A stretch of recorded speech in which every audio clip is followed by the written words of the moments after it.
Rafiki wa faida, hizi ni brandi 5 za TV ambazo unapaswa ununue.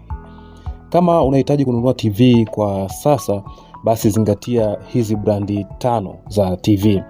Simaanishi kwamba brandi nyingine sio nzuri au bora, raha shabari. Hizi ni brandi ambazo zinafanya vizuri zaidi sokoni, lakini pia zina ubora wa hali ya juu zaidi, zikiwa na teknolojia za kisasa zaidi ambazo zitakufanya uenjoy kuzitumia TV hizi 5 ambazo nimekuletea hapa. Hii ni Poatech, subscribe kwa taarifa zaidi za tech.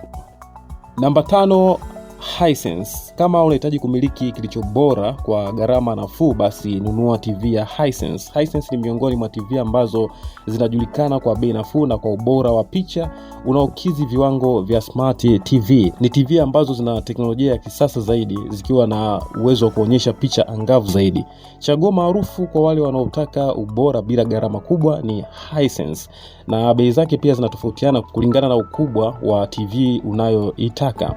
Namba 4, TCL. TCL hii ni chapa inayokuwa kwa kasi kwa sasa, ikitoa smart TV za kisasa na za gharama nafuu.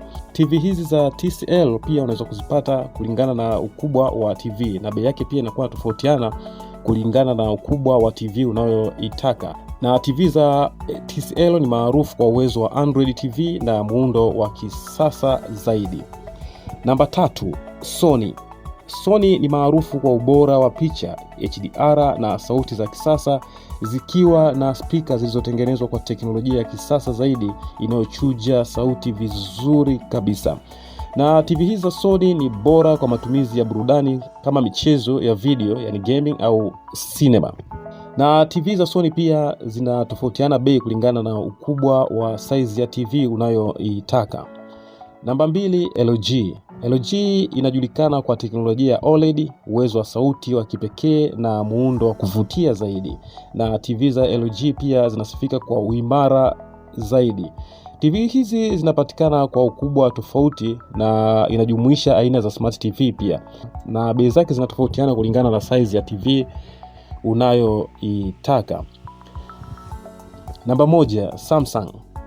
Samsung ni maarufu kwa picha bora za 4K na QLED, uimara na teknolojia za kisasa kama smart TV. Na TV za Samsung ni TV ambazo zimeendelea kufanya vizuri zaidi kwa muda mrefu zaidi kulingana na ubora na uzuri wa TV hizo, jinsi zilivyotengenezwa kwa teknolojia za kisasa zaidi. Ingawa bei ya TV za Samsung iko juu kidogo, lakini haikukwamishi pia kuimiliki TV ya Samsung, kwa sababu unaweza kukusanya kidogo na hatimaye ukatimiza ndoto zako za kumiliki TV nzuri na bora ya Samsung. Na bei zake pia zinatofautiana kulingana na ukubwa wa TV husika. Na hizo ndizo TV 5 bora zaidi ambazo unapaswa ununue kwa sasa. Kama utakuwa na chochote unataka kushare nami, basi toa comment yako hapo chini na usisahau kusubscribe pamoja na kushare.